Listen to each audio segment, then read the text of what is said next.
Goldbod TV, voice of the voices. Yeah. My people, what's up? This be Goldbod TV, voice of the voiceless. This be where Ghana listen. This be where we give you the best of trending news what they happen for the country inside, then worldwide as well. If the news happen today, we go make you know. Yeah. So today, for the highway top, Kojo upon Nkrumah can make some revelations where Charlie we the U7 on a mindset never cross that side. It be about what?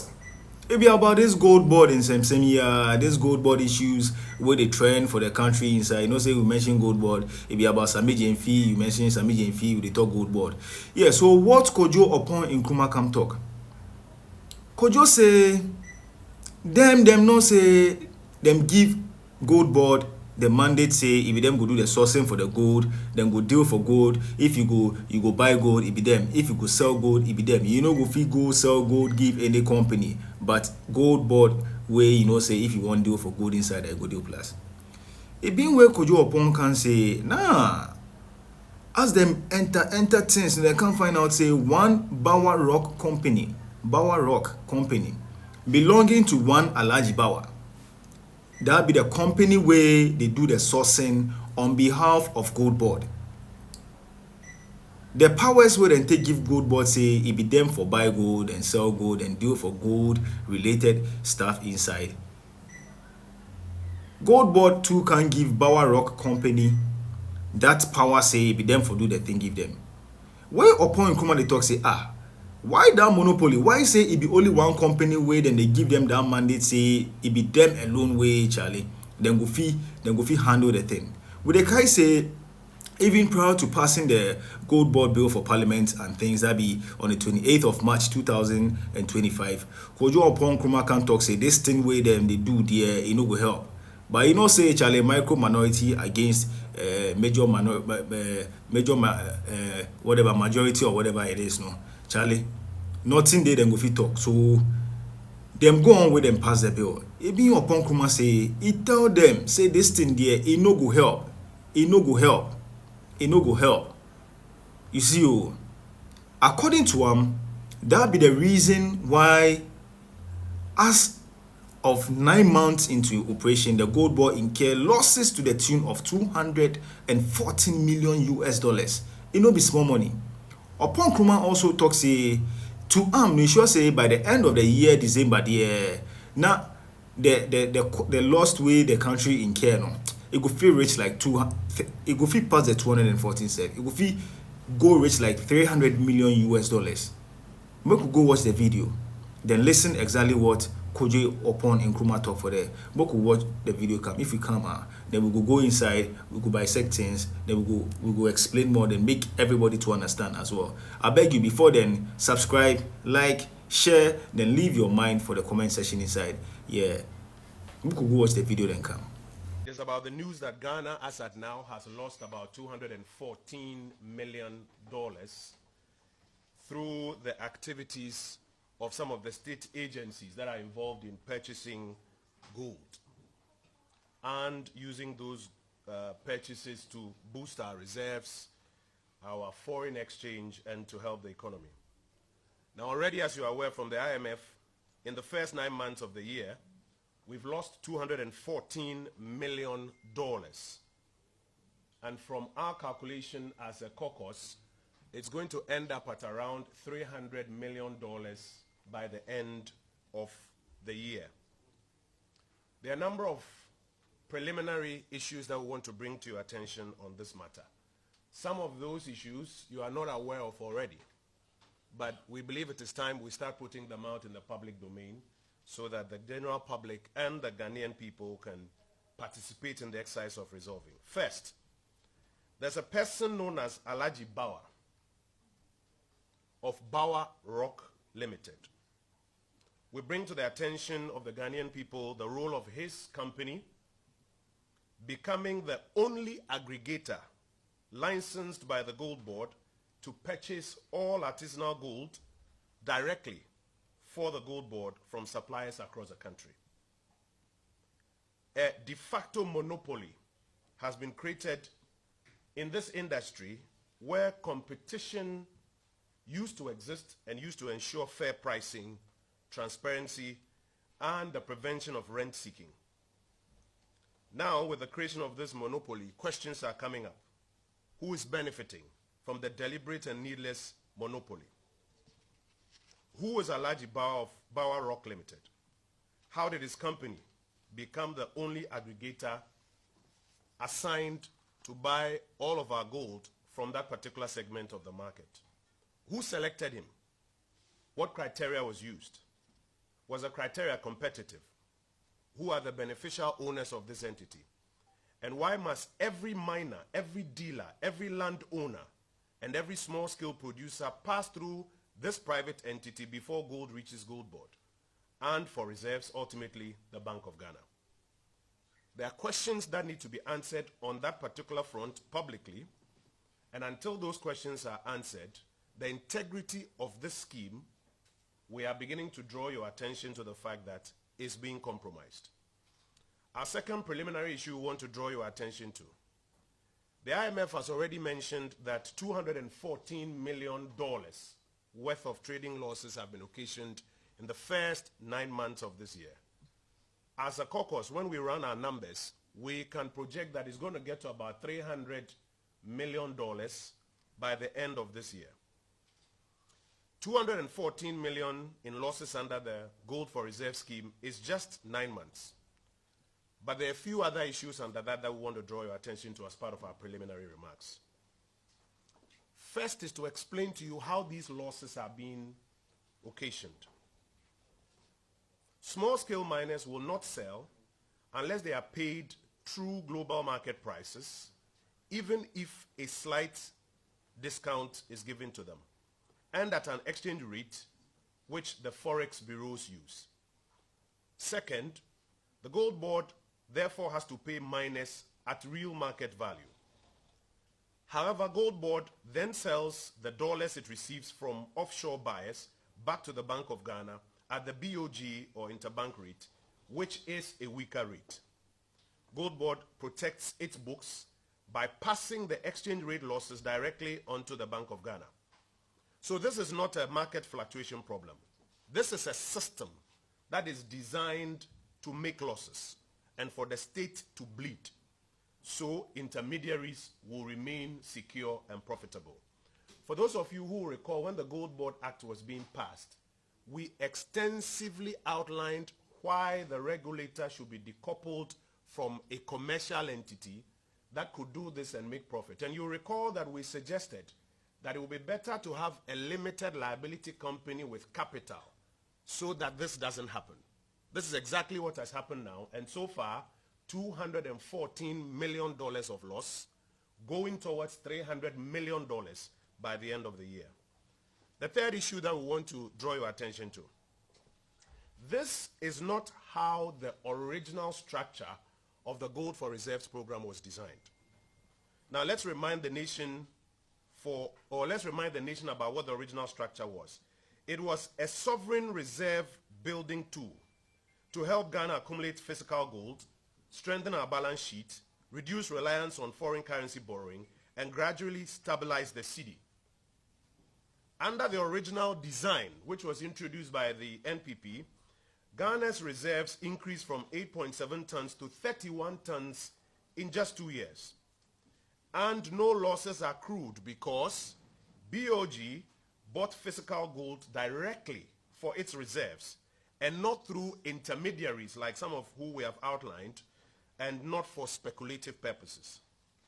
Now the model has been changed contrary to the advice and all the advocacy that we did. And the Bank of Ghana, under the new structure, under the reset, they have ceded their mandate to the Gold Board, and Gold Board has also ceded to a private company, Bauer Rock Limited, which now operates primarily as a trading company, not a reserve builder. And the moment we shift from holding strategic gold to trading gold, pricing and FX risks will appear. And the taxpayer in the end is the one who has to pay the $300 million at the end of the year. Now, despite unprecedented volumes of gold passing through Gold Board, our reserves have increased only from 31 tons to 38 tons, which undermines the past 22%, just 7 tons after all this theater. Under the MPP, without this theater, we increased by 256%. This is not prioritization of reserves, it's prioritization of rent seeking. This is where media attention should be focused. And that's why we're saying that these are preliminary remarks that we are beginning to draw your attention to, and we'll share more with you as we go along. Now, for those who just hear $214 million or $300 million and consider it just as a figure, let us refuse the temptation to treat this matter as an abstract number. $214 million, that is from the beginning of the year to September, not the full one. It could have built 12 fully equipped Agenda 111 district hospitals, which the MPP started and which this administration has refused to continue so far. It could have built 30 modest hospitals or 40 to 60,000 boreholes in many villages across this country, providing clean, safe water to villages, schools, clinics, and farming communities. $214 million could have employed many teachers and nurses who are struggling to catch the eye of the government to pay or to issue the necessary financial clearance so that they could be recruited and paid. So when the government tells you that they have lost $214 million, it's not just a number. It's jobs, it's roads, it's people's lives that they have lost. But that is not the full story.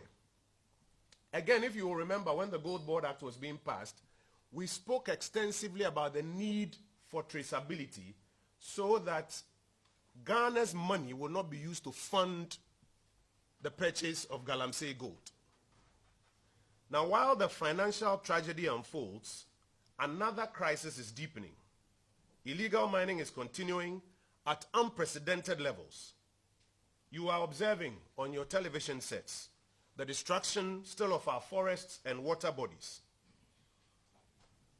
Yet, we are told that the purchase that is going on is not a purchase of Galamsey gold. If you check the data, the export numbers by the large-scale exporters hasn't changed much. And today, there are no other exporters in town except the Goldbod. So who is buying the Galamsey gold? It's a question out there that as we go along, we will begin to point direct answers to. What is even more worrying is that in the face of this devastation, what we are seeing are statements being issued from the Goldbod and the Bank of Ghana trying to obfuscate. They rely on some words in the original IMF draft to suggest that this is speculative or that this is a significant downside risk. We must be clear. A loss of $214 million has already been made. It will be about $300 million at the end of the year. And the people of Ghana cannot be taken for fools by some long-winded statements seeking to parry this tragedy away. Colleagues, the truth about this government is that they have not introduced any superior economic ideas to governance.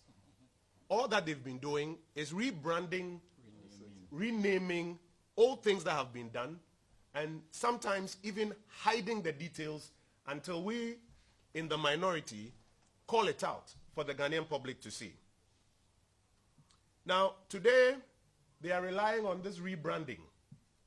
But rebranding without the requisite competence and the requisite attention to the structural issues will be disastrous in the end.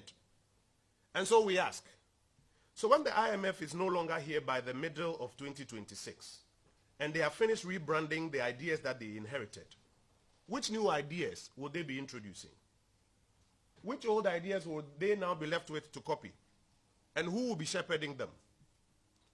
The previous administration in January 2025 handed over to them an economy that was far larger, far stronger, far less burdened by debt servicing than what they handed to us in January 2027.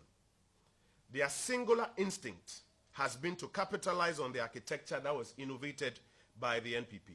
Gold for reserves, Gold for oil, gold for forex are examples. And now, even that one, they are running into massive losses that you, the taxpayer, will have to pay at the end of the day. What have they contributed? Nothing. Just rebranding.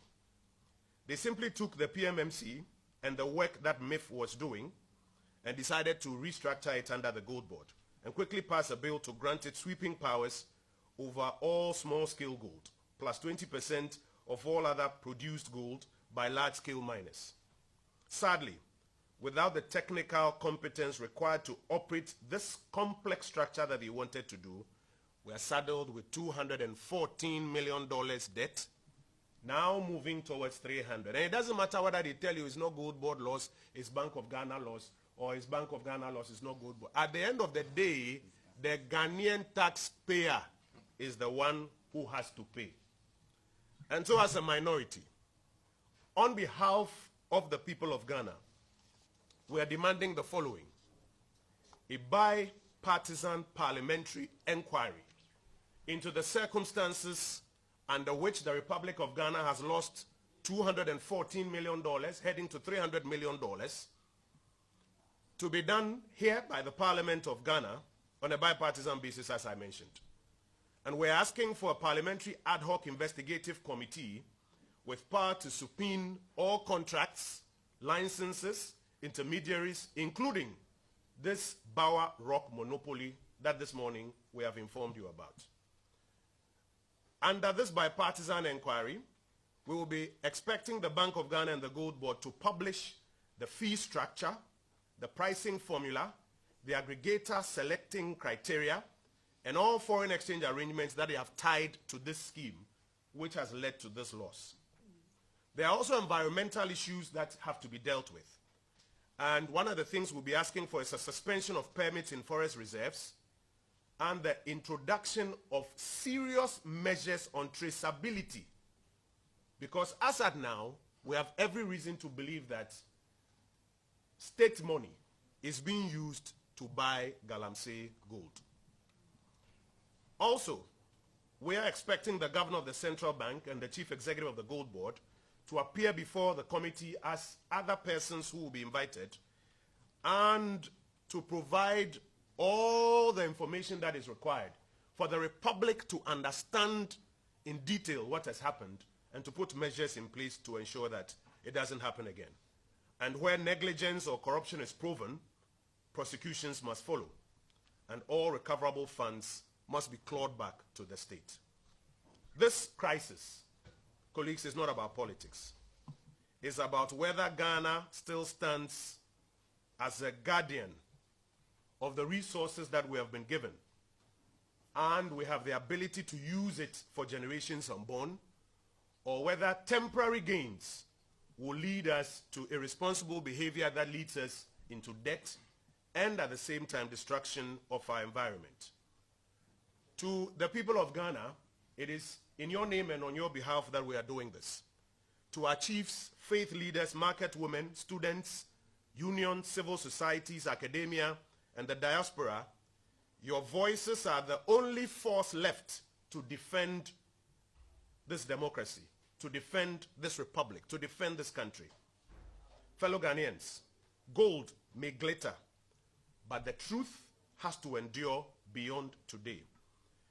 May history record that when our gold was taken and our rivers were poisoned and our future was mortgaged, we all stood up in a bipartisan way to find out the causes, to put in place the plugs, and to hold accountable the persons who have made this happen. This is not a moment for spectators. It's a moment for all of us as citizens to rise and be part of the solution. I thank you for your time, and if there are questions, I'll take them now.